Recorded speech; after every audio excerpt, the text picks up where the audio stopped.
শুভ সকাল। সবাইকে আমন্ত্রণ জানাচ্ছি মেরিল মিল্ক সোমবার রাঙা সকাল অনুষ্ঠানে। সুন্দর দিনের প্রত্যাশা বরাবরের মতোই, আর 2 ঘন্টা জুড়েই আয়োজন রয়েছে আজও আমাদের। আর পুরো রাঙা সকাল পরিবারের সঙ্গে আছি কাজী রওশনরা সাকি, আছি আমি আনিসুল ইসলাম। সাকি যেমনটি বলছিল, সুন্দর সকলের শুভেচ্ছা আমার পক্ষ থেকে। প্রিয় দর্শক, শুভ সকাল। শুভ সকাল আনিস, কেমন আছো? আমিও ভীষণ ভালো আছি, তুমি কেমন আছো? আমিও ভালো আছি। একটি সুন্দর সকাল কখন বেশি সুন্দর হয়ে ওঠে বলো তো? আমার কাছে সব সকালই সুন্দর, তাই না? বিশেষ করে আমি যখন সূর্যের অপেক্ষা করি, সূর্যের একটু আলো আমার ঘরে এসে পড়ে, আমার বারান্দায় এসে পড়ে, আমার মনে হয় সব সকালই সুন্দর। এবং তুমি যদি সুন্দরভাবে ভেবে নিতে পারো তোমার দিনটাকে।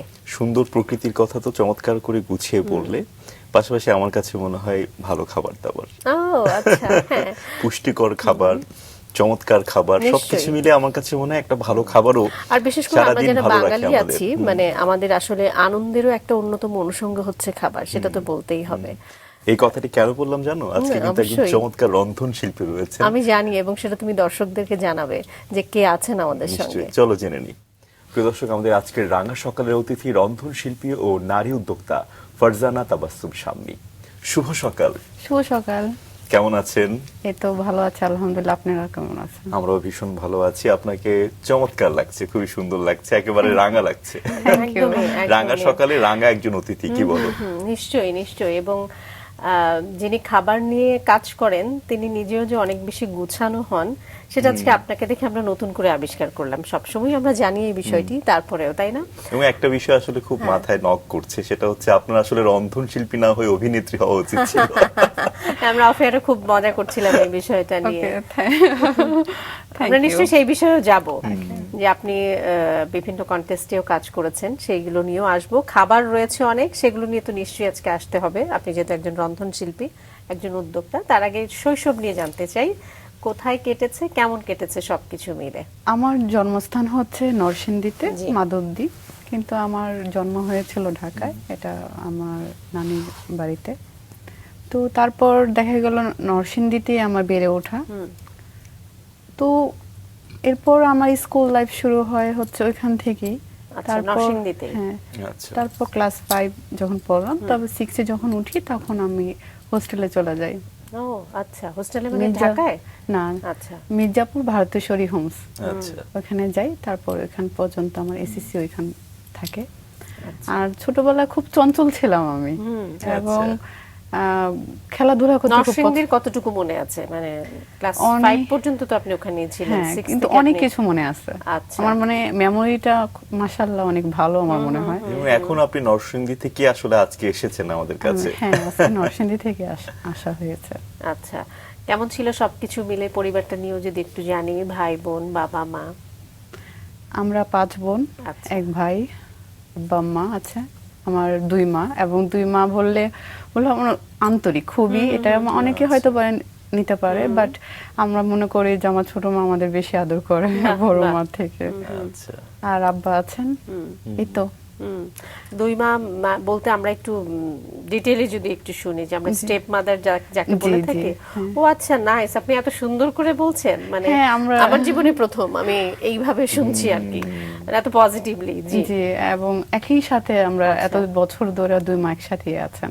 আচ্ছা। এবং খুবই, মানে আমরা বললাম না যে আমার মার থেকে বেশি মনে হয় আমার ছোট মা বেশি আদর করেন। আচ্ছা, আর ভাই বোনদের রিলেশনটা কেমন সেখানে? সেখানে খুবই ভালো, আচ্ছা, মাশাআল্লাহ। আপনার অবস্থান কি ভাই বোনদের ভেতরে? মানে আপনি কততম? আমি হচ্ছি 4 নাম্বার বোনদের মধ্যে।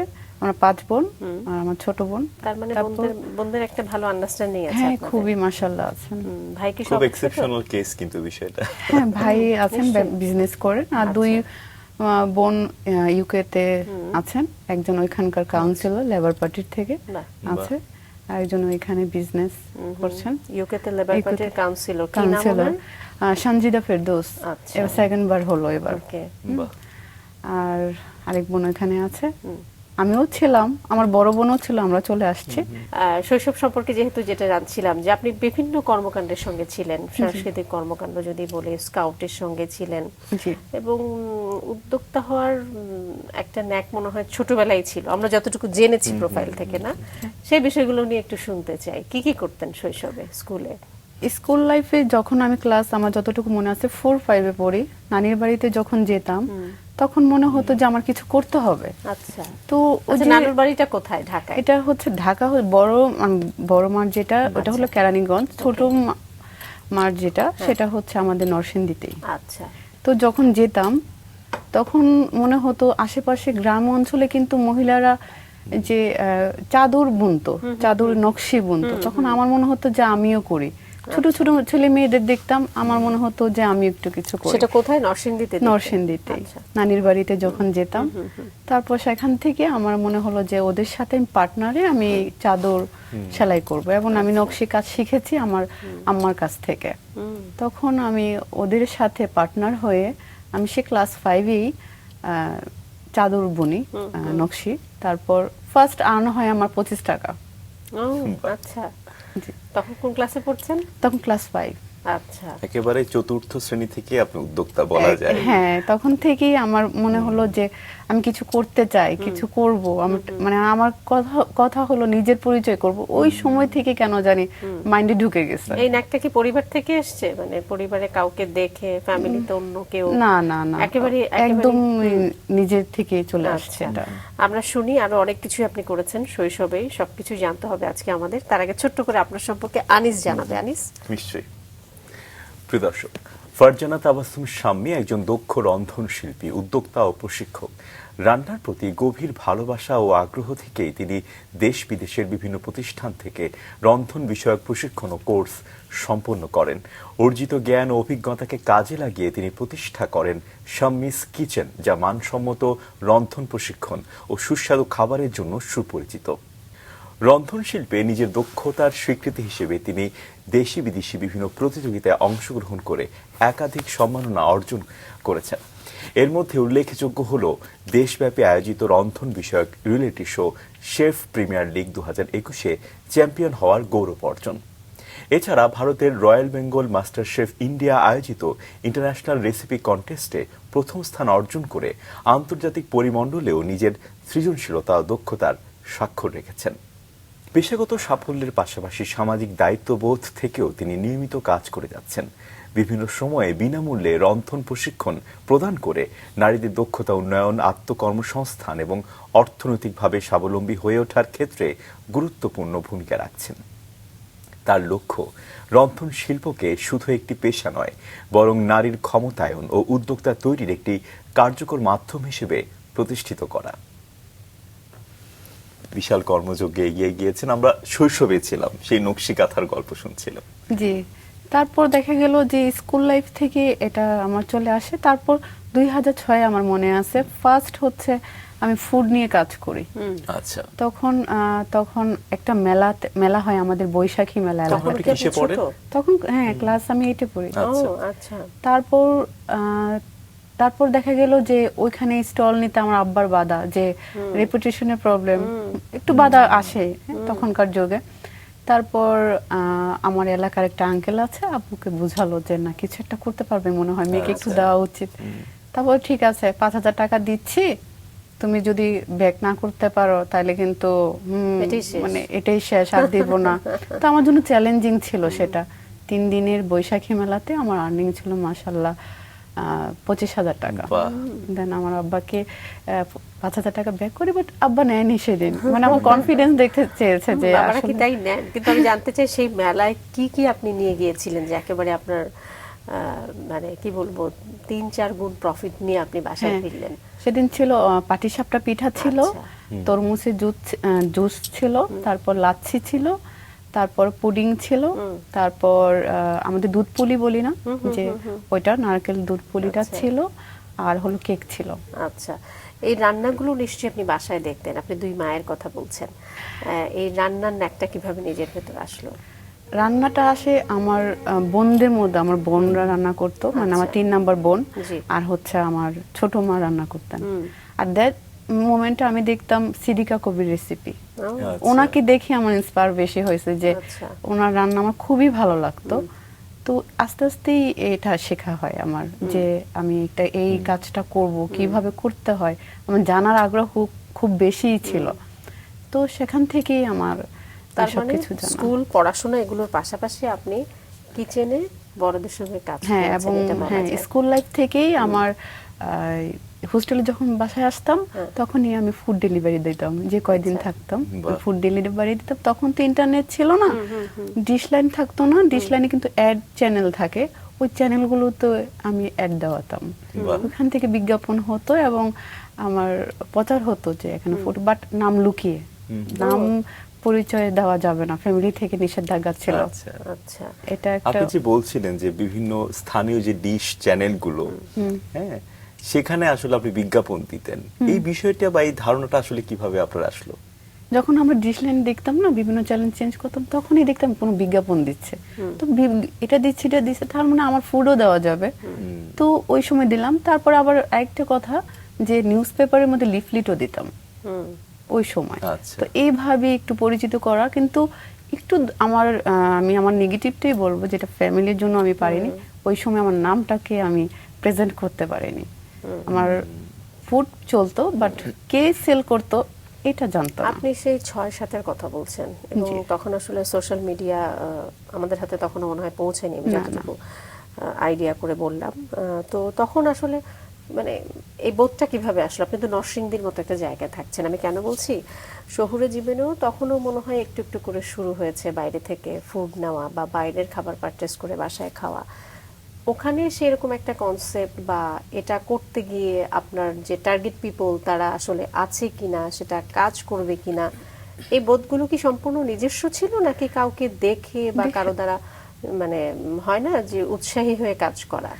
আমাদের হোস্টেল লাইফে যে মেয়েদের, আচ্ছা। এটা আমাদের এমন ভাবে প্রশিক্ষণ দিয়েছে, নিজের কিছু করতে হবে। আচ্ছা, সেখানে যারা গিয়েছে তারা বলতে পারবে ওইখানকার, তো ওইখান থেকে আমাদের অনেক জ্ঞান অর্জন করার ছিল, যে কিভাবে লাইফে কি করতে হবে, কিভাবে কোন মুভমেন্টে কি, মানে প্রতিটা জিনিস আমাদের, প্রতিটা কাজ আমাদের শেখাতো, যে সামনে কিছু করতে হলে কিভাবে নিজেকে প্রেজেন্ট করবা, প্রতিটা এটা অটোমেটিকলি ওনারা যখন আমাদের কাউন্সিলিং করতো নিজেকে গড়ার জন্য, তখন কিন্তু আমাদের চলে আসতো প্রতিটা হোমসের প্রতিটা মেয়ের এটা মাশাআল্লাহ এই গুণটা আছে। আমি মনে হয় শুধু আমার না, হোমসের প্রতিটা মেয়েরই আছে। আচ্ছা, তার মানে মোটামুটি বলা যায় যে হোস্টেলে যখন আপনি ছিলেন তখন আসলে এই বিষয়গুলো আপনার ভেতর খুব কাজ করতো, যে খুব আপনি কাজ নিজে কিছু করতো। করতে চান বা করবেন। এবং হোস্টেল লাইফটা বেশ টার্নিং পয়েন্ট বলা যায় আপনার জন্য, তাই না? যেমন পরিবার থেকে এক ধরনের কিন্তু অনিচ্ছা ছিল যে আপনি এই কাজগুলো করেন, এবং পরিবার হয়তোবা ভাবতো, বাবা বিশেষ করে ভাবতো যে স্ট্যাটাসের জন্য হ্যাঁ হবে সমস্যা না। হতে পারে। কেন আসলে পরিবারের আসলে কাছ থেকে এমনটা সাপোর্ট শুরুতে পাননি? আমি বাবার সাপোর্ট এখনো পাচ্ছি না। আচ্ছা। ওই সময় যদি বলি এখনো পাচ্ছি না, বিকজ ওই সময় উনি চেয়ারম্যান ছিলেন, আচ্ছা। তারপর পৌরসভার প্রশাসক ছিলেন, তো ওই যে চেয়ারম্যান সাহেবের প্রশাসকের মেয়ে এটা করবে, ধরনের কাজ তাও করবে। খাবারের বিজনেস করবে, তার তো প্রয়োজন নেই। এটা তো দরকার নেই, বলতো বাবুর্চি হবি, এই যে একটা প্রশ্ন, এটা কিন্তু এখন তো একটা মানে পজিশনে আপনি গিয়েছেন, এখনো কেন আপত্তি? এখন আপত্তি, যখন আমি কিছু অ্যাচিভ করি তখন মনে হয় খুশি ভালো হয়, লাগে, আচ্ছা। হঠাৎ করে আবার কেন জানি একটু আচ্ছা, মাইন্ড আপনি বাবা মার চতুর্থ সন্তান, জি। কোনো চাওয়া পাওয়া ছিল কিনা বাবা মার? মানে আমার বাবা তো কখনোই চায়নি যে আমি এই লাইনে যাই, তারপর হয়তোবা তাদের স্বপ্ন ছিল মেয়ে আরো কিছু ভালো কিছু করবে, বাট আমার তো সবসময় টেনেছে এখন যে না আমি রান্নার দিকেই যাব, তো সেই জন্য হয়তোবা তাদের মনে কিছু, তারা বলে না বাট মনে হয় বুঝি একটু, ওইভাবে প্রকাশ করে না। আমরা একটু স্কুল জীবনের কথা শুনতে চাই, যে কেমন শিক্ষার্থী ছিলেন, বা বাবা মা কি চাইতো যে বড় হয়ে আপনি কি হবেন? বাবা মা কখনোই চায়নি যে বড় হয়ে তুমি এটা হবা, আচ্ছা। বাট নিজের ভিতরে ছিল আমি জার্নালিস্ট হব, আচ্ছা, আপনার ছোটবেলা থেকে সাংবাদিক হওয়ার একটা স্বপ্ন ছিল। খুব টানতো, এবং সেটা আমার মুন্নি সাহাকে দেখে হতো, ওনার ম্যামকে দেখে আমার মনে হতো যে তখনকার আমি যখন ছোট ছিলাম ওনাকে দেখতাম খুব সাহসী ওই সময়, তো ওইখান থেকে আমার মনে হতো যে আমি যদি জার্নালিস্ট হই আমিও প্রতিবাদী হব এবং আমি দেশের জন্য কিছু একটা করব, তো ওই সময় ওই টানটা ছিল। পরবর্তীতে কিভাবে ডাইভার্ট রান্নার দিকে চলে গেলাম, নিজের অজান্তে চলে গেলাম এটা। আর হচ্ছে হোস্টেল লাইফটা স্টুডেন্ট হিসাবে খারাপ ছিলাম না, মোটামুটি ভালোই ছিলাম, খুব ভালো ছিলাম তা বলবো না, আবার খুব খারাপ ছিলাম, এভারেজ ছিলাম। আর আমাদের অনেক কাজ করাতো, এটা সত্যি। এখান থেকে প্রথম যখন আমরা হোস্টেলে গিয়েছি অনেক কান্নাকাটি, থাকবো না, কারণ এখানে আমাদের ড্রেনও পরিষ্কার করতে হতো। আচ্ছা, এটা আমরা লজ্জার কিছু না, কারণ এখানে শেখার কিছু আছে, আমরা অনেক কিছু শিখেছি। মানে সব কাজ, রান্না থেকে শুরু করে 2000 স্টুডেন্টের রান্না থেকে শুরু করে ক্লিনিং থেকে শুরু করে সবার করতে হবে। খুব সকালে যখন কাকও উঠে না তখন আমরা উঠে যাই, আচ্ছা, এতটাই ডিসিপ্লিন। আর এটা কি মানে ভাগ করে দেওয়া হয় বিভিন্ন গ্রুপে গ্রুপে, যে আজকে এই গ্রুপটা কাজ না, করবে? 15টা আপনি গ্রুপ 2000 করে। স্টুডেন্টের কথা বলছিলেন, মানে হ্যাঁ, না 2000 স্টুডেন্ট থাকলেও আপু ক্লাস 5 থেকে ক্লাস 9 পর্যন্ত স্টুডেন্টের কাজ করতে হবে। আচ্ছা, এরপরে স্টুডেন্টরা কাজ করবে না। হ্যাঁ, এরপরে পড়াশোনার বেশি দিকে যেতে হবে তাদের। তো ক্লাস 5 থেকে 9 পর্যন্ত যারা আছে 15টা গ্রুপ করতো। ওই আচ্ছা। 15টা গ্রুপে মাসে 2বার করে পড়তো। ও, হ্যাঁ, তো এটা হলো তো রান্নার বিষয়ে। আর অন্যান্য ক্লিন, activity, হ্যাঁ, পরিষ্কার cleaning, পরিচ্ছন্নতা। হ্যাঁ, আর সকাল বিকেল ভাগ করা থাকতো সব স্টুডেন্টের, সব কলেজের হোক স্কুলের হোক, কিন্তু কলেজও আছে। তো দেখা যেত ক্লিনিং এও কাজ থাকতো সকালে বিকেলে, একদম করতে হতো মাস্ট। এটা কোনো ধরনের 5 থেকে 9 পর্যন্ত না, সব স্টুডেন্টদের করতে হবে এটা। আচ্ছা। তো এই যে বলছিলেন যে ভালো লাগতো না বা ভালো লাগা কাজ করতো না আসলে, তারপর কেন থেকেছেন? কখনো আপত্তি করেননি যে না আমি সেখানে থাকবো না, চলে আসবো? এক বছর- আবার আপনার তো এটা মানে করার আরো বেশি আমি মনে করি যে হওয়ার কথা ছিল, কারণ এতগুলো বোনের মাঝে যে বড় হয়, মানে হয় না একটা অন্যরকম কিচিরমিচির থাকে কিন্তু বাসায়। এবং আমি ফিল করছি, আমার যদিও একটাই বোন, তারপর আমি মনে করি যে এটা তো একটা অন্যরকম বন্ধুত্বপূর্ণ একটা পরিবেশ, মানে সেটা রেখে হোস্টেলে থাকা, কিভাবে থেকেছেন? প্রথম এক বছর তো অনেক কান্নাকাটি করছি যে আচ্ছা। থাকবো না, মানে খুবই বিরক্ত করছি। কিন্তু কেন জানি এক বছর পর আর যেতে ইচ্ছা করলো না। আচ্ছা। ওইখানে একটা মায়া চলে আসলো আচ্ছা। যে এত বন্ধু তৈরি হয়ে গেল। হ্যাঁ, হ্যাঁ। মানে এই পরিবেশটা তখন ভালো লাগতেছে আচ্ছা। যে মাশাআল্লাহ এখানেই আমি থাকবো, এখানেই ভালো লাগতেছে। তখন আর মনে হয়নি। তখন যখন বাইরে বের হতাম, ভারতেশ্বরী হোমসের স্টুডেন্ট এই যে একটু বলতো, প্রাউড ফিল করতাম খুব। আচ্ছা। সেই জন্য হয়তো থেকে গেছি। যে ছোটবেলা থেকেই, খুব ছোটবেলা থেকে আপনি রান্না করা শুরু করেছেন এবং পরবর্তীতে আরো অনেক বেশি এগিয়ে গেলেন ভারতেশ্বরী হোমসে যখন আপনি পড়াশোনা শুরু করলেন, সেই হোস্টেল জীবন। কোন রান্নাটাতে আপনি খুব বেশি স্পেশালিস্ট ছিলেন, যে কোনটা সবথেকে ভালো রান্না করতেন? হোস্টেল লাইফ তো এক্স্যাক্টলি আমরা একা রান্না করতাম না, সবাই এটার মধ্যে হাত দিতে হতো। Contribute করতে হতো। তো বেশিরভাগই আমরা রান্না করতাম। দেখা যেত হোস্টেল লাইফে আমরা তো মাংস পেতাম মাসে 2 মাসে একদিন, আরে সত্যি কথা। আর হচ্ছে বেশিরভাগই রান্না হতো খিচুড়ি, তারপর হচ্ছে তেলাপিয়া মাছ দিয়ে ঝোল করা হতো, তারপর হচ্ছে মিষ্টি কুমড়ার ভর্তা, ডাল, তারপরে মাছের ঝোল, এগুলোই বেশি আমাদের দেওয়া হতো আর কি। তো এগুলোই আমরা সবাই মিলে রান্না টান্না করতাম। তো এখান থেকে কিন্তু আমাদের নিজের ইচ্ছা মতো রান্না করব বা আমি একা রান্না করব সেটা এটা কিন্তু হবে না। সুযোগ ছিল না। মেনুটা ঠিক করে দেয়া একদমই, থাকতো। হ্যাঁ, ঠিক আচ্ছা, আপনি খাবার পছন্দ করেন কেমন, মানে খেতে ফুডি কিনা? আপনাকে দেখে যদি একদমই মনে হয় না। না, আমি একদমই ফুডি না। ও আচ্ছা, আপনি ফুডি না, আনিস, কিন্তু কিভাবে, হ্যাঁ, রন্ধনশিল্পী। তার মানে আপনার ভালো টেস্টার আছে। মানে রন্ধনশিল্পীকে হয় নিজে ফুডি হতে হবে, মানে আমি যদি ভুল না বলে থাকি, তা না হলে তার একজন ভালো টেস্টার থাকতে হবে। মানে আপনার ক্ষেত্রে কোনটা? আপনার বেশ কিছু ডিশ এখানে যেহেতু আছে, আমরা একটা টেস্ট করি, টেস্ট করতে করতে আমরা শুনি। জি, আপনার টেস্টার নিয়ে জানতে চাচ্ছিলাম। আমি প্রতিটা খাবারই এটা নিজের আইডিয়া থেকে জাস্ট যখন আমি রিসার্চ করি যে আমার গুগলে বা ইন্টারনেটে যেটা টেস্ট কি রকম আসতে পারে, প্রতিটা খাবারই নিয়ে পড়াশোনা করতে হয় আমাদের। তখন তো আমি খাই না খাবারগুলো, কিন্তু আমার যে আমার দোষ গুণ ধরে বাসার মধ্যে, সেটা হচ্ছে আমার মেয়ে। ওকে, ঠিক আছে। এই চমৎকার বললেন, আসলে মায়েরা নিজেরা আসলে অতটা খেতে চান না, কিন্তু খাওয়াতে খুব ভালোবাসেন। না এবং কিন্তু আমার আম্মার মেয়ে, ক্ষেত্রে আনিস, ব্যাপারটা আমি তেমন। সেই হ্যাঁ, তোমার তো মায়ের কথা তুমি বলছো, কিন্তু আমি বলতে চাইছি মেয়ে তো এসছে অনেক পরে, কিন্তু আপনার রান্না নিয়ে কাজ শুরু তো সেই শৈশব থেকে আসলে।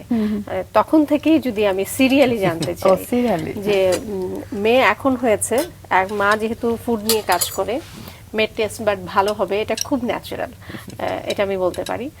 কিন্তু আপনার ক্ষেত্রে তো আপনি তো আসলে রন্ধনশিল্পী, মানে এখন না, অনেক আগে থেকে আপনি রান্না নিয়ে কাজ করছেন। সেক্ষেত্রে আসলে আপনার আপনি কাদেরকে দিয়ে টেস্ট করাতেন আর কি? আমার ও আম্মা, যাকে আমি ছোট আম্মা বলি, মানে ছোট আম্মা আর কি, আমি ও আম্মা বলি, উনি টেস্ট করতেন আমার ফুড। আচ্ছা। এবং উনি আমাকে বলতেন কোনটা হয়েছে কোনটা হয়নি, কারণ উনি অনেক ভালো রান্না করেন। তো সেই সময় উনি ভুলটা ধরতেন। আচ্ছা, আর আমার 3 নাম্বার বোন আছে, ও ও ধরতো যে এটা আমরা একটা হয়েছে এটা। চিকেন কারি এখানে আছে, আমরা অলরেডি টেস্ট করা শুরু করে দিয়েছি। এটা কি ডিশ নাম না জেনে, রেসিপি কোনো কিছুই জানছি না, ভালো লাগছে, এখন শুনবো আপনার কাছে।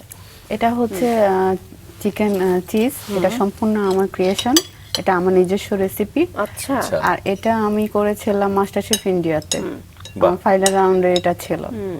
তো এবং ভাবলাম এটাতে আপনি আজকে- বাজিমাত করেছেন, তাই না? হ্যাঁ, আচ্ছা, মাস্টার শেফ ইন্ডিয়া যেটাতে আপনি পার্টিসিপেট করেছিলেন, ওখানে আসলে পার্টিসিপেন্ট কেমন ছিল? পার্টিসিপেন্ট অনেকজন ছিল, প্রায় আচ্ছা। 60টা দেশের মধ্যে প্রায় 45 জন 46 জন ছিল। তো এদের ভিতরে কারণ 7টা দেশে মধ্যে আমি, বাংলাদেশ ছিল, ফ্রান্স ছিল, ইন্ডিয়া ছিল, ভুটান ছিল, নেপাল ছিল, পাকিস্তান ছিল, তো শ্রীলঙ্কা ছিল। তো ভালোই তো ছিল, মানে 45 জন ছিল, কারণ দেশকে রিপ্রেজেন্ট করবে, তো প্রতিটা দেশ থেকে 3 জন 4 জন 5 জন 10 জন এরকম করে গিয়েছিল।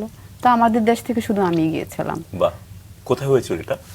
এটা কলকাতায় হয়েছিল। ওখানকার একটাই আমি শুধু বলবো ওই ইয়াতে যে নিজের দোষটা সবসময় বলতে হয়। আমি মানুষের দোষ সবসময়, আমি মানুষের দোষ বলার আগে নিজের দোষটাই বলবো।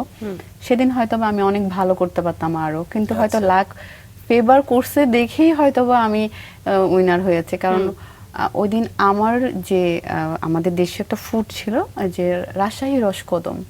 তো রাজশাহী রসকদম যখন বানালাম, আমাকে যেটা দেওয়া হয়েছিল ছানা, ওনারা দিয়েছিল পনির, যেটাকে আমরা যে লবণাক্ত পনিরটা জমানো থাকে সেটা দিয়েছিল। তো এটা তো আমি চেয়েছি একটা, দিয়েছে আর একটা।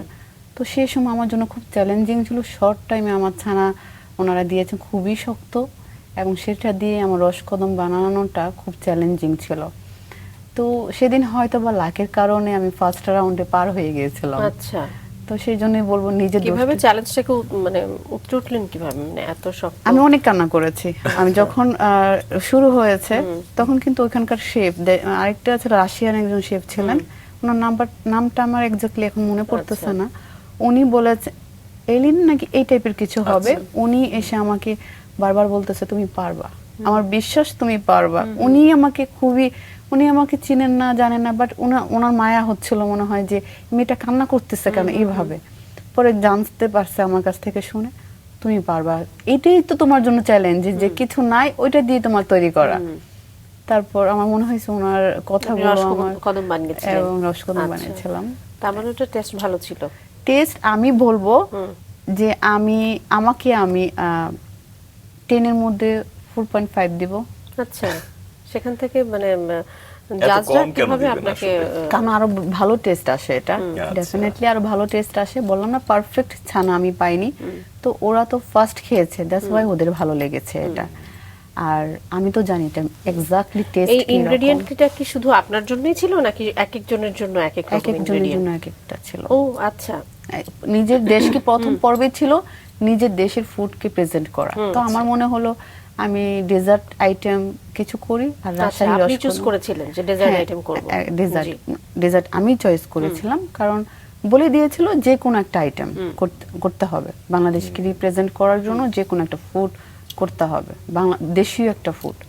এখন সেটা যারা শ্রীলঙ্কার ছিল শ্রীলঙ্কার ফুড করেছে, যারা পাকিস্তান ছিল পাকিস্তান করেছে, বাংলাদেশে বাংলাদেশি ফুড। তো আমার মনে হয়েছিল আমি রাজশাহী রসকদমটা করব। তখন এখানেই তো আমার প্রবলেমটা তো বললামই যে একটু ছানার জন্য আমার, বাট আমার মনে হয় সেটা ভালোই হয়েছিল। আপনি 4.5 দিলেও যারা বিচারক ছিলেন তাদের কাছে যেহেতু ভালো লেগেছে, যেহেতু আজকে যেমন আমাদের কাছে খুব ভালো লাগছে আপনার এই আইটেমটা। আপনি বললেন যে এটা একটা চিকেন আইটেম, চিকেন চিজ, এবং আপনি বলছিলেন যে এটা সম্পূর্ণ আপনার রেসিপি। আপনি কি এক্সপেরিমেন্টাল খাবার তৈরি করতে পছন্দ করেন বেশি? হ্যাঁ, আচ্ছা, ভালো লাগে। আচ্ছা, আমরা এটার রেসিপিটা আগে একটু শুনি, তারপর আপনার এক্সপেরিমেন্টাল খাবারগুলোতেও যাব, যেহেতু এটা নিজস্ব রেসিপি আপনার। জি, এটা হচ্ছে চিকেন, যে আমাদের ব্রয়লার যেটারে বই, সেটাকে এটার মধ্যে আছে চিজ আমাদের, তারপর টমেটো পেস্ট আছে, ঘি আছে, তারপর হলো সয়া সস আছে, তারপর লবণ তো থাকবেই স্বাদ, আর অয়েল, তারপর রসুন একদম কম থাকে, আর আর অন্য তেমন কোনো- অন্য কাঁচামরিচ কোনো মশলা নেই? আর কাঁচামরিচ পেস্ট আর কিচ্ছু না এটার মধ্যে। আচ্ছা, কোনো মেরিনেশনের ব্যাপার আছে এখানে? ম্যারিনেশন আছে 1 ঘন্টা করে, তারপরে এটাকে ফ্রাই করে দেন পেস্টের মধ্যে এটাকে করতে হবে। গ্রেভিটা করে দেন গ্রেভিটা হচ্ছে করে গ্রেভির সঙ্গে এটা মিশাতে হবে। মিশাতে হবে। আমার এটা শুধুমাত্র আপনি সয়া সস দিয়ে মেরিনেশন করেছেন এরকম কিছু? সয়া সস প্লাস হচ্ছে একটু রসুন সামান্য আর হচ্ছে লবণ। খুব সুন্দর চমৎকার একটা রেসিপি এবং Thank খেতেও you. খুব টেস্ট, এবং স্মেলটা বিশেষ করে চিজের যে একটা চিজি মেল্ট একটা ভাবনা, খুবই সুন্দর চমৎকার। বলছিলেন যে এক্সপেরিমেন্টাল খাবার, সেটাও কি সম্পূর্ণ নিজ উদ্যোগে নিজ ভাবনা থেকে বা কোন চিন্তাধারা থেকে, যে মানে কেন মনে হলো যে এক্সপেরিমেন্টাল খাবার তৈরি করতে করতেই হয়তো বা একসময় আমি একজন পরিণত শেফ হতে পারি? আমি বিভিন্ন রিয়েলিটি শো গুলো দেখতে খুব পছন্দ করি। আচ্ছা। বিশেষ করে বাহিরের আচ্ছা। যে মাস্টার শেফ ইন্ডিয়া হয়, তারপর কানাডা হয়, অস্ট্রেলিয়া হয়, ওগুলো দেখতে খুব পছন্দ করি। আচ্ছা। আর হচ্ছে আমি সঞ্জিত কাপুরের দেখি প্রায় সময় উনি নিজস্ব রেসিপি তৈরি করেন, তখন মনে হয় উনি যেতে পারেন, ওনাকে ফলো করে দেখি না আমরাও তো পারবো। চেষ্টা করতে পারবো কিনা জানি না, বাট চেষ্টা করতে দোষ কি? আজকে না পারি 10 বছর পরে হলেও তো পারবো। তো সে থেকেই চিন্তাধারা যে ওনাদের দেখেই তো আমাদের শেখা যে নিজের থেকে কিছু তৈরি করা। আসলে এই ধরনের রিয়েলিটি শো যেমন আমাদের রয়েছে সেরা রাঁধুনি, তেমনি আসলে এই যে মাস্টার শেফ ইন্ডিয়া বা অস্ট্রেলিয়া, এখানে কিন্তু অনেক এক্সপেরিমেন্টাল কাজ হয় যে রাঁধুনিদের আসলে পারদর্শিতা দেখার জন্য তারা কতটা ক্রিয়েটিভ। এটা নিশ্চয়ই আপনাকে অনেকভাবে প্রভাবিত করেছে, তাই না? অনেক। আমাদের সেরা রাঁধুনি নিশ্চয়ই আপনার দেখা হয়? হ্যাঁ, দেখা হয়। কেমন লাগে? এবং ভালো লাগে, আমার খুব ইচ্ছা করে আমি যেতে। আচ্ছা। তো আবার মাঝে মধ্যে বলি এখন গেলে যদি রেপুটেশনে প্রবলেম হয় কেমন হবে। এখন কি আসলে যাওয়ার মতো আর অবস্থা না, আছে? এখন আসলে আপনি গেলে নতুন যারা প্রতিযোগী আছে মানে তারা সেই জায়গাটা থেকে বঞ্চিত হবে আমি বলবো। আপনি যেহেতু একটা জায়গায় চলে এসেছেন, আমরা একটু শুনি যে এই যে রান্না নিয়ে আমরা বলছিলাম যে আপনার শৈশব থেকে রান্নার প্রতি একটা ঝোঁক, কিন্তু আমরা যেটা জানি যে আপনার আরো একটা সাইটের ঝোঁক রয়েছে, যেটা অফিয়ার আমরা গল্প করছিলাম যে আপনি তো অ্যাক্টিং করতে পারতেন, এবং আপনি তখন বলছিলেন যে হ্যাঁ এরকম একটা ইচ্ছে আপনার ছিল, এবং সেখান থেকে 2-1টা প্রতিযোগিতায় আপনার অংশগ্রহণ করা হয়েছে, সেটা নিয়ে একটু জানতে চাই। আমার লাক্সে গিয়ে যাওয়া হয়েছে, তারপর হচ্ছে মিস মিলেনিয়াম বাংলাদেশে যাওয়া হয়েছে। লাক্সে যখন গেলাম তখন সিলেক্ট হওয়ার পর আব্বা দেখা গেল অ্যাক্সিডেন্ট করলো এবং মেরুদণ্ড পুরোপুরি ভেঙে গেছে, খুব দুঃখজনক। এবং সাথে সাথে অ্যাম্বুলেন্স করে সিঙ্গাপুরে চলে যায়। সে মতো কোনো সন্তানই মনে হয় পারবে না যে আমি থাকি। একদমই। তো সেই সময় আর যখন আব্বা একটু সুস্থ হলো, যে মনে হয়েছে আরেকটা চান্স আছে, তখন চ্যানেল 1-এতে গেলাম। তখন হঠাৎ করে চ্যানেলটাই অফ হলো, এটা তো আমরা সবাই জানি। তো সেই সময় এটা করা হয়নি, তখন মনে হলো যে মনে হয় এটা এটা আমাকে আমার জন্য ফেভার, না। এটা আমার জন্য না, এটা আমাকে লাক ফেভার করতেছে না, হয়তো বা এটা চাচ্ছে না। হ্যাঁ, তো তখন কি আসলে রান্না বান্না একদম অফ ছিল? মানে ওটা নিয়ে তো আপনাকে ভাবতে হয়েছে, একটা প্রতিযোগিতায় আপনাকে অংশগ্রহণ করতে হবে, সেই সময়টাতে কি করেছেন? শুধু আমি না, আমার বোনদের মধ্যে, বিশেষ করে আমার বড় বোনের মধ্যে এই জিনিসগুলো ছিল, মিডিয়াতে কাজ করবে, ও, এটা আচ্ছা। করবে। আচ্ছা। তো ওদের দেখে দেখতাম ছোটবেলা থেকে দেখতাম খুব স্টাইলিস্ট ওরা, বা ওরা ওইটা করে, ওটা ওদের দেখে আমারও ভালো লাগতো যে আমি করব। তো ওরই দেখতাম, ওরে দেখে যেটা সত্যি সেটাই দেখে মনে হচ্ছে যে ওরা করতেছে আমিও তো করতে পারবো, এই টাইপের।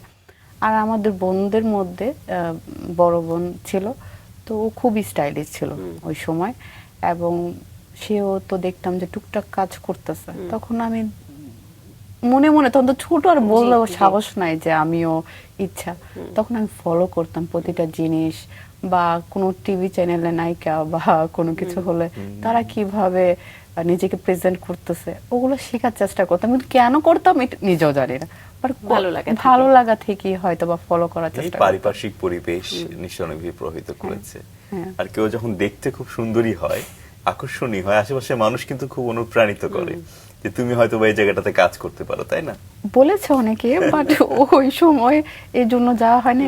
মনে হতো যে আমি কিছু একটা যাই, বাট আমি একটা মেমোরি আমি বলবো, সেটা কোন শোতে আমি বলবো না, সে যে লাক্সে হোক আর মিস মিলেনিয়ামে হোক। তো ওইখানে একটা কন্টেস্টে যখন আমাদের বিরতি হয়, বিরতির মধ্যে অনেক মানুষ বসে থাকে না, যে বসে আছি, তো আমাদের বিনোদন দিচ্ছিল সবাই, যে আয়োজকরা। তো এখানে বলল যে এখানে যে মেয়েটাকে, মানে ওদের ছেলেরা ছিল হয়তো বা গার্ড ছিল, গার্ড না এটা কি বলে, হয়তো দায়িত্বে ছিল, তো এখানে বিভিন্ন ইউনিভার্সিটির ছেলেরা হয়তো বা দায়িত্ব ছিল বা ইয়ে ছিল, মিডিয়ারও অনেক পার্সন ছিল, আমি নাম বলতে চাচ্ছি না। তো বলতেছে এখানে যার হাসি ভালো লাগে, ঠিক আছে, বা যার চোখ ভালো লাগে, ও তারে গিয়ে একটা ফ্লাওয়ার দাও, এটা বলছিল। তো কিভাবে কি জানি ওই ফুলটা আমার কাছে আপনি চলে পেয়ে আসে। ঠিক আছে, আসলে জীবনে এই ছোট ছোট বিষয়গুলো হচ্ছে অনুপ্রেরণার জায়গা। এটাই আমার মনে হয় আমাদেরকে সামনের দিকে কাজ করবার ক্ষেত্রে আরো অনেক বেশি এগিয়ে নিয়ে যায়। এবং আপনিও কাজ করেছেন। আপনি রান্নাটাকে যখন নিজের মধ্যে ধারণ করতে চেয়েছেন, আপনি বিভিন্ন কোর্স করেছেন, আপনি পড়াশোনা করেছেন দেশের বাইরে। আপনি 3 বছর ছিলেন ইংল্যান্ডে। আচ্ছা, সেটা কি মানে রান্না বিষয়ক কোনো কাজে বা পড়াশোনার ক্ষেত্রে, নাকি এমনি যাওয়া? এমনি যাওয়া হয়েছে, আমার বোনরা ওখানে আছে, আচ্ছা। সেজন্য যাওয়া হয়েছে। আর হচ্ছে ওইখানে আমার রান্নাটা শুরু কিন্তু ওইখান থেকে না, ওইখানে যাওয়ার পর কিন্তু আমার আবার বাংলাদেশে ব্যাক করতে হয়। বাংলাদেশে যখন ব্যাক করি তখন কিন্তু আমার কোর্সগুলো শুরু হয়, লং টাইম কোর্স। ওখানে আমি ছোট একটা কোর্স করি রান্না, ওইটা কোনো ইনস্টিটিউট না, যেটা ছোট, একটা 3-4 দিনে একটা কোর্স থাকে, সেটা সবাই করে, আজকাল তো অ্যাভেলেবেল হচ্ছে, ওই সময় ছিল। কিন্তু তারপর দেখা গেল যে আমি বাংলাদেশে আসার পর মনে হলো যে নিজেকে আরো ডেভেলপ করতে হবে, কারণ আমি তো প্রাতিষ্ঠানিক কোনো শিক্ষা আমার নেই, আমি তো নিজ থেকে শিক্ষা হচ্ছে, আর এখানে আমার শিখার অনেক কিছু আছে, জানার অনেক কিছু আছে। তখন মনে হলো আমাকে শিখতে হবে, জানতে হবে, কি করতে হবে। তখন আমি master chef Daniel C Gomez ওনার ইনস্টিটিউটে আমি ফার্স্ট অ্যাডমিশন নেই এবং লেভেল 1 লেভেল 2 করি।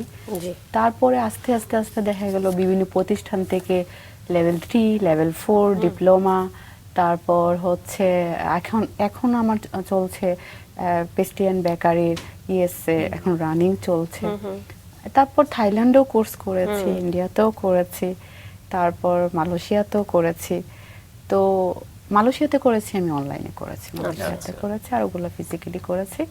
কিন্তু আমার কথা হচ্ছে এখনো আমার শিখার শেষ হয়নি। আমার মনে হয় যতদিন আমি আছি। আপনি যেহেতু একজন রন্ধনশিল্পী, আপনি এই রান্না বিষয় নিয়ে কাজ করছেন, আপনি নতুন নতুন উদ্যোক্তাও তৈরি করছেন, সে বিষয়ে আমরা আসবো। তার আগে একটু শুনি যে আপনি যে থাইল্যান্ড, মালয়েশিয়া বা ভারতের যে কোর্সগুলো করলেন, কিছু কিছু ফিজিক্যালি গিয়ে করলেন, কিছু কিছু আপনি অনলাইনে করলেন। জি, এটার ক্ষেত্রে কি কোনো মানে কোনো যোগ্যতার মাপকাঠি লাগে কিনা, নাকি আসলে গণহারে যে কেউ করতে পারে? যে কোনো কেউ করতে পারবে, কিন্তু তার আগে একটু হলে অভিজ্ঞতা থাকতে হবে, তার স্কিল তো থাকতে হবে। একদম নতুন নিয়ে তো চলে বাইরে গিয়ে তো আমি পারবো না। আমার যদি আমি কুকিং এ যাই, আমার কুকিং এ একটু নলেজ নিয়ে কিন্তু যেতে হবে। যে আমি বাসায় রান্না করলাম চলে গেলাম, এটা তো হলো না। হ্যাঁ হলো, টাকা যদি সে ওয়েস্ট করতে চায় সে করতে পারে, কিন্তু কথা হচ্ছে শিখতে পারবে না। হ্যাঁ, তো আমার মনে হয় একটু অভিজ্ঞতা নিয়েই এই কোর্সগুলো করা উচিত, তাহলে ওখানে ক্যাচ করতে সহজ হবে, সবার জন্যই সহজ হবে। আমি সবার জন্যই বলবো যে ঠিক আছে, তুমি তোমার টাকা আছে, তুমি দেশের বাইরে কোর্স করতেছো, কিন্তু তুমি যদি ক্যাচই না করতে পারো তাহলে তো সেটা West of money totally. That's why এটা আমার মনে হয় যে আগে নিজে কিছু জানো, প্রাথমিক শিক্ষাটা নাও, তারপরে দেশের বাইরে এটাকে তুমি কাজে লাগাও। আমার মনে হয় এটা আসলে একজন শিল্পী, বিশেষ করে রন্ধন শিল্পীর কথা যদি বলি, যে তিনি আসলে সবসময়ের জন্য একজন শিক্ষার্থী। আপনি যেমনটি বলছিলেন যে চলমান রয়েছে এখনো আপনার শেখা, আপনি বেশ কিছু কোর্স করেছেন, আপনার চমৎকার অর্জন রয়েছে। আপনার আসলে রান্নার বিশেষত্বটা আসলে কি, বা কোন ধরনের খাবারে আপনি অনেক বেশি পারদর্শী? আমি কোন ধরনের, আমি না নিজে কনফিউজড, কেননা আমি 25 কুইজিন, দেশের কুইজিনের উপরে রান্না আলহামদুলিল্লাহ পারি। বাট রাইট নাও যদি আমার কিচেনে যেগুলো আমি সেল করি, সেগুলো সেল হচ্ছে, ডেজার্টগুলো খুব সেল হচ্ছে, বিয়ে বাড়ির শাহী ডালাগুলো থাকে 15 জন 20 জন এরকম। আর আমি কিন্তু প্রচুর ক্যাটারিং এ কাজ করেছি, একটু কমিয়েছি, এখন আবার শুরু করেছি। কিন্তু একসময় কিন্তু আমি একদিন 2021-এ দেখা গেছে ভাইয়া, আমি 900 জনেরও খাবার দিয়েছি। আচ্ছা, একটা অনুষ্ঠানের জন্য ক্যাটারিং এ। তো ওটা আমার জন্য অনেক চ্যালেঞ্জিং ছিল, অ্যাচিভমেন্ট ছিল যে আমি পেরেছি। যে একজন রন্ধন শিল্পীর জীবনে বোধহয় পূর্ণতা আসে যখন সে নিজস্ব প্রতিষ্ঠান দেয় এবং সেটা যখন একেবারে আলোর মুখ দেখে, সেই 2018 সালের কথা। আমার হচ্ছে যতদিন আমি কাজ করেছি 2006 থেকে, তখন কিন্তু আমার নামটা কেউ জানতো না। হ্যাঁ, তখন বলতো যে কে ফুড দিচ্ছে, হয়তো বা কেউ বুঝলেও হয়তো বা প্রকাশ করতো না আমাকে বুঝতেছে। কিন্তু তখন মনে হলো যে আমি নামটা একটু আনি সামনে, আর হয়েছে তো, এখন আর কত লুকিয়ে কাজ করব। 2018-তে ফার্স্ট শাম্মীস কিচেন সবার সামনে আসে, এবং তখন আমি সবার কাছে বলে অ্যানাউন্সমেন্ট করি যে এতদিন আমিই কাজ করেছিলাম, এই সে মানুষটা। তারপর শুরু হলো যে আমি আমার মধ্যে থাকবো না, আমি আমার এলাকার যত নারীরা আছে যারা কিছু করতে পারছে না, বাবা করার ইচ্ছা আছে, তাদের নিয়েও কাজ করব। তখন আমার শুরু হয় তাদের নিয়ে কাজ করা, যে ঘরে বসে থাকবে কেন, কিছু তো একটা করতে পারো, ঘরে বসে করতে পারো, বাইরে বের হতে হবে এমন কিছু নাই। তো তারা দেখলাম যে আস্তে আস্তে ওরাও একটু তখন একদমই কেউ তেমন কাজ করতো না। তারপর আস্তে আস্তে আমি দেখা গেল অনলাইনে প্রতিযোগিতা শুরু করলাম, করোনা চলে আসলো পরপর 19-এ। তখন করোনাতে আমি অনলাইন প্রতিযোগিতা দিলাম, দেওয়ার পর খুবই সাড়া পাই। দেখা গেছে বিভিন্ন একটা ছিল হচ্ছে বৈশাখীতে বৈশাখী থালা জমিদার বাড়ি কম্পিটিশন ছিল, ওইটাতে ফার্স্ট আমি সাজি, ওইভাবে বুঝাই দিই কিভাবে ফুড প্রেজেন্ট করতে হবে।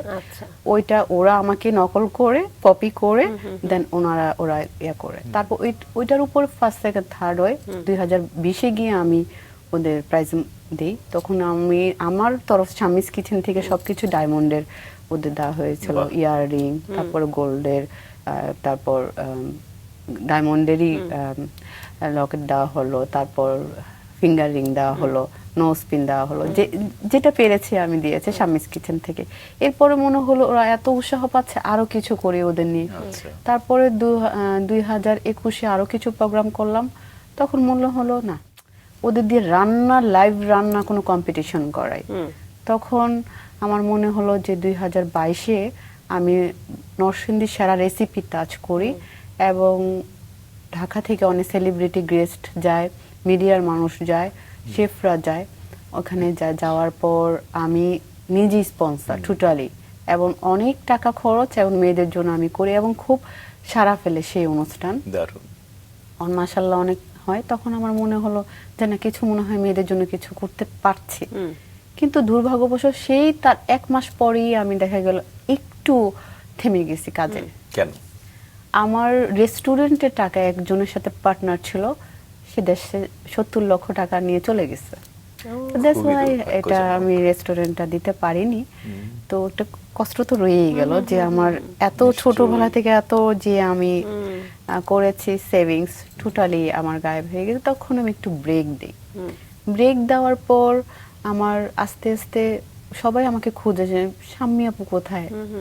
তখন 2024-এ আবার আমি কামব্যাক করি, এবং তখন আমাদের থানা নারী উদ্যোক্তাদের আমাকে প্রেসিডেন্ট করা হয়, এবং একটা কমিটি করা হয়, সংস্থা হয়, এবং সরকারিভাবে এটা এখন রেজিস্ট্রেশন করা হয়েছে, হ্যাঁ, নিবন্ধন করা হয়েছে সরকারিভাবে মহিলা অধিদপ্তর থেকে।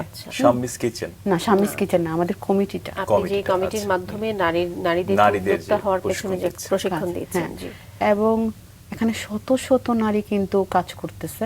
প্রতি মাসে মেলা হচ্ছে, এবং এই মেলাতে কিন্তু এই ফি দিয়ে কিন্তু মেলা হচ্ছে না। 650 টাকা হচ্ছে স্টল ফি।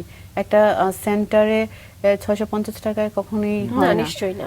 তারপর অনেক অনেক খরচ আছে, ডেকোরেশন আছে, মাইকিং আছে, লিফলেট আছে, কুপন আছে, আমরা র্যাফেল ড্র দিচ্ছি, তারপর আরো বহুত কিছু আছে। তো দেখা যায় এটা হয় না। এটা কে করতেছে? ও শাম্মীস কিচেন থেকে স্পন্সর করতেছে টোটালি। মানে আমি আছি কোথাও না কোথাও তাদের সাথে জড়িত আছি মেয়েদের নিয়ে। এই যে নারীদের বিভিন্ন প্রশিক্ষণ দেওয়া, কোর্স করানো, এটা কি শুধুমাত্র আসলে নারী উদ্যোক্তা তৈরি করে, নাকি নারীর ক্ষমতায়ন নিয়ে আসলে আপনি ভাবেন, বা সেটার পিছনে আসলে আপনি কাজ করেন? আমার মনে হচ্ছে নিজের পরিচয়টা সবচেয়ে বড়, যে আমার হাজবেন্ড এটা, আমার বাবা এটা, এই পরিচয় থেকে নিজে কিছু একটা করো। আমার মনে হয় আমি কিছু একটা পছন্দ করব, কারো পিছনে 10 টাকার জন্য আমি ঘুরবো, আমি যদি নিজেও যদি আমি 10 আনা ইনকাম করে নিজের মতো খরচ করতে পারি, এতে শান্তির আর কিছু হতে পারে না। আর নিজের আইডেন্টিটিটা সবচেয়ে বড়। আমার মনে হতো যে অনেক অসহায় নারী আছে, অনেক আছে যে তারা কিছুই করতে পারতেছে না, তখন কিন্তু আমি চেষ্টা করি তাদের কিছু একটা করা। শুধু কিন্তু আপু আমি নারীদের নিয়ে কাজ করতেছি, আমি বৃদ্ধাশ্রমেও কাজ করছি, আচ্ছা। পথ শিশুদের নিয়ে কাজ করছি। বাহ। এবং আল্লাহ রহমতে আমি চেষ্টা করি কোনো না কোনো ওয়েতে, আমার এটা না একটা নেশা হয়ে গেছে যে আমি কারো উপকার করতে পারলে মনে হয় একটা অন্যরকম শান্তি মিলে। এখন দেখা যাচ্ছে আমার বিজনেস থেকে বেশি ফোকাস ওইদিকে। আসলে আপনি রন্ধন শিল্পী থেকে একজন সামাজিক উদ্যোক্তা হয়ে উঠছেন, মানুষের জন্য ভাবছেন, এটা আসলে একটা চমৎকার একটা বিষয়। আমাদের সামনে আরেকটা আইটেম আছে, ঘি চপ, আরো দুটো তাই না? এটার item। নাম হ্যাঁ, চিকেন ঘি চপ। আচ্ছা, আচ্ছা, আমরা chicken সেটা একটু ঘি চপ। টেস্ট করি এবং এটা নিয়ে একটু জানি, এটার প্রিপারেশনটা কি। চিকেন ঘি চপটা হচ্ছে প্রথমে চিকেনটাকে আমরা টমেটো পেস্ট, তারপর হালকা মরিচের গুঁড়ো মানে রেড চিলি আর কি, লবণ, একটু সয়া সস, তার একটু আদা রসুন পেস্ট দিয়ে 1 ঘন্টা আমি ম্যারিনেশন করে রাখবো। তারপর একটু ব্লেন্ডারে পেস্ট করে নিব। ওকে। একটু খুব পেস্ট না, মিহি পেস্ট না, একটু দানা দানা পেস্ট টাইপের থাকবে।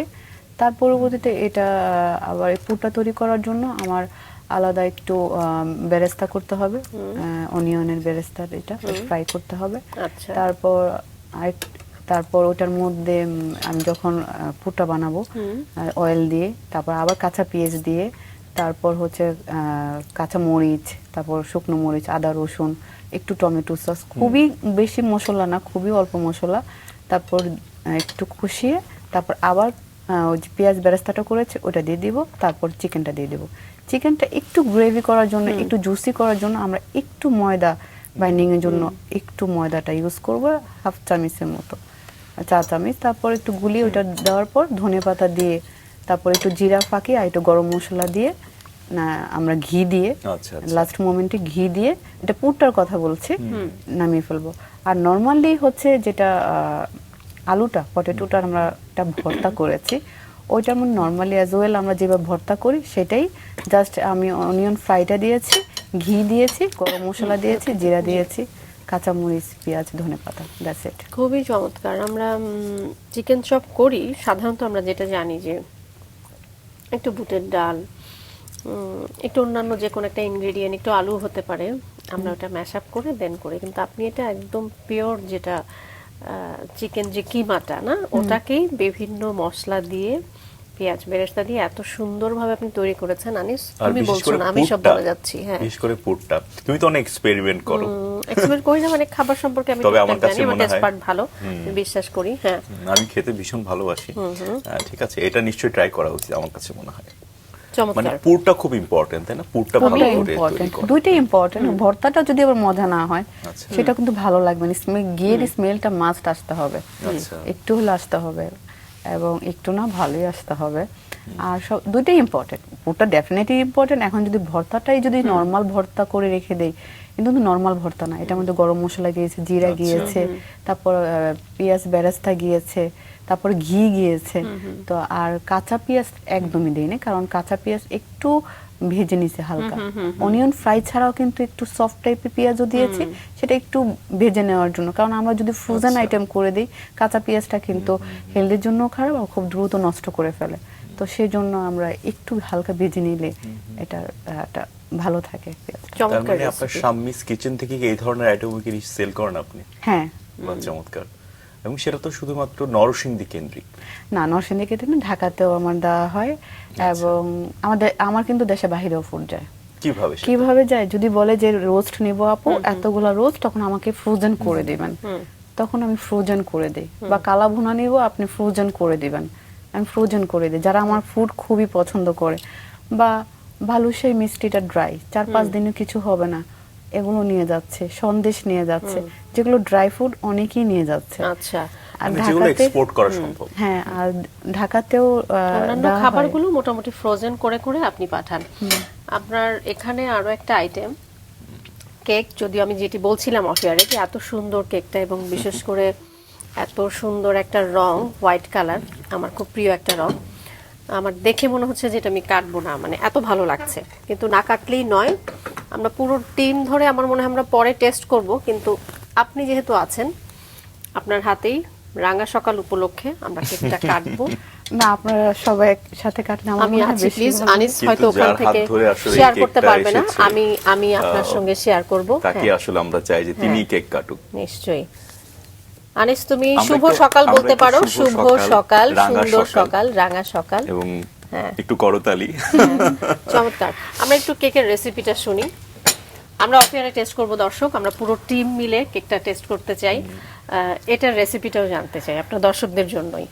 জি, এটা হচ্ছে ভ্যানিলা ফ্লেভারের। এটা হচ্ছে আমরা নর্মালি যে ময়দা, এটার সাথে বেকিং পাউডার, তারপর হচ্ছে গুঁড়ো দুধ। এটা অনেকে প্রিমিক্স ইউজ করে, আমি প্রিমিক্স ইউজ করি না, আমি নর্মালি ময়দাটা ইউজ করেছি।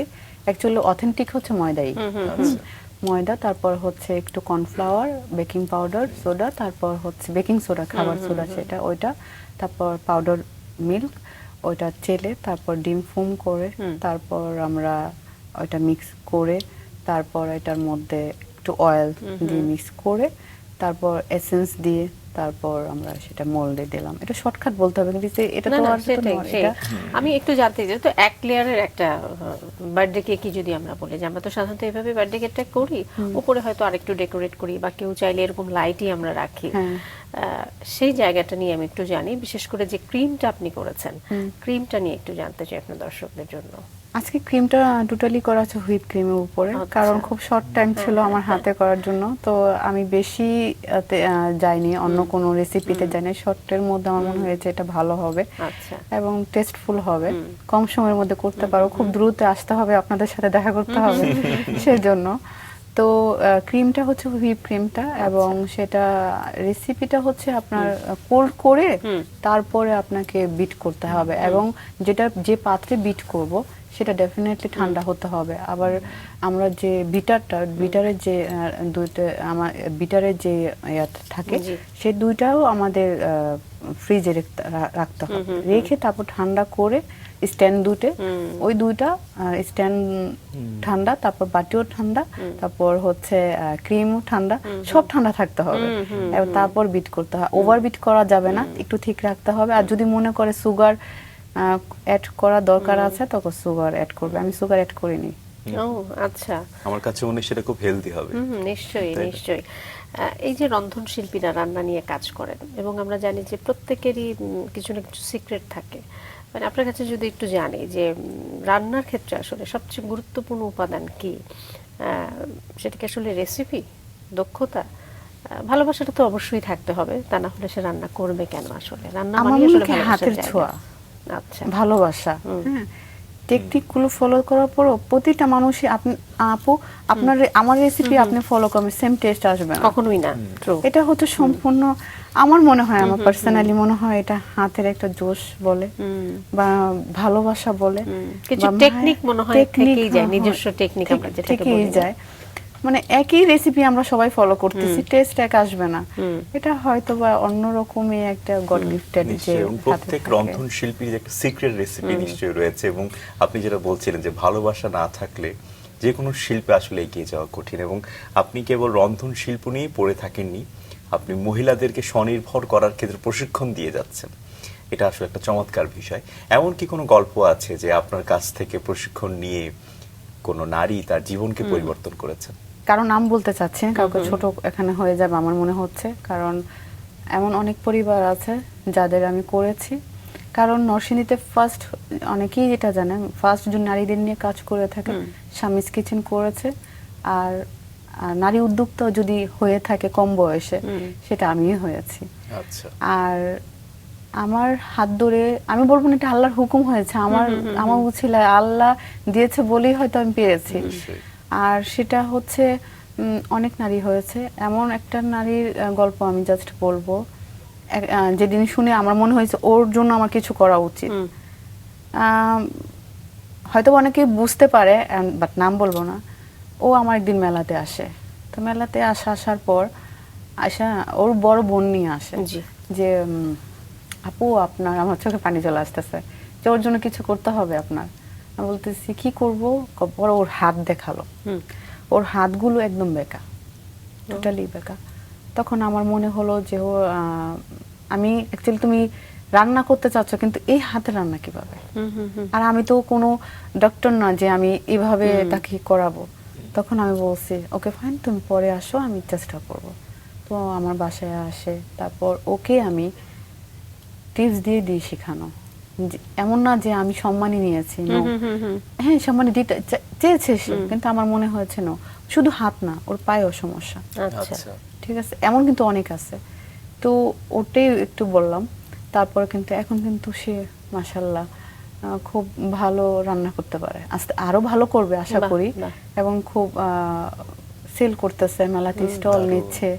এবং আরেকজন আছে, একদিন ফোন দিয়ে বলতেছে, আপু আমি খুব দিশাহারা, আমার হাজবেন্ডের কিছু নাই, ব্যবসা লস, আমি সংসার কিভাবে চালাবো। আমি যখন আল্লাহকে জিজ্ঞাসা করলাম, তখন আমার কেন জানি আপনার চেহারা আমার সামনে চলে আসবে, স্বামী আপু মনে হয় কিছু একটা আমার জন্য করতে পারবে। এইরকম বলে আমার এই ঋণী করে ফেলো না, আমি তেমন কিছুই না। কারণ আপনি কিছু একটা আমার জন্য করেন, আমি টাকা দিয়ে শিখবো, বাট আপনার সাথে আমি টাকা খাতে আসতেছে কেন। পরে কি না আপু, আপনার কাছে আমি শিখতে চাই, কারণ আপনার কাছে শিখলে আমি প্রপারলি শিখতে পারবো। আপনি এখানে কোনো ধরনের কারচুপি করবেন না এবং মন থেকে খুবই চমৎকার। শিখাবেন। আসলে শিল্প নিয়ে যারা কাজ করে আমরা জানি যে তাদের মধ্যে সবসময় একটা সামাজিক দায়বদ্ধতা কাজ করে। রন্ধন শিল্পীর ক্ষেত্রে এরকম চিন্তা ভাবনা খুব কম মানুষেরই কম হয়ে দেখা থাকে, যায়। কিন্তু আপনার ভেতরে সেই বোধটা আছে। এবং একজন রন্ধন শিল্পীও যে সামাজিক দায়বদ্ধতা, সেই বোধটা যে তার মধ্যে থাকে, সেটা আসলে আপনি একটা উদাহরণ হয়ে থাকবেন এবং আপনি শিল্পী যেভাবে হতে কাজ গেলে করছেন। আসলে ভালো মানুষ হতে হয়, তাই না? নিশ্চয়ই নিশ্চয়ই নিশ্চয়ই। আপনি অনেক কাজ করছেন, আপনি একটি টেক্সটাইল মিলেরও কর্ণধার। সবকিছু মিলে যে ব্যালেন্স করা, এই ব্যাপারে ছোট্ট টিপস দিয়ে যান আপনার দর্শকদের। আমি ছোটবেলা থেকে না সেভিংস করতে খুব পছন্দ করতাম।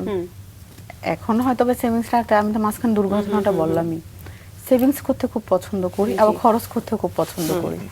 কিন্তু আমার কথা হলো ইনকাম করবো তারপরে সেভিংস করবো। 5 টাকা ইনকাম করবো, আমি 10 টাকা ভাঙবো না। 5 টাকা ইনকাম করবো, 4 টাকা ভাঙবো, 1 টাকা রেখে দেবো। প্রত্যেকটা মানুষের এটা করা উচিত।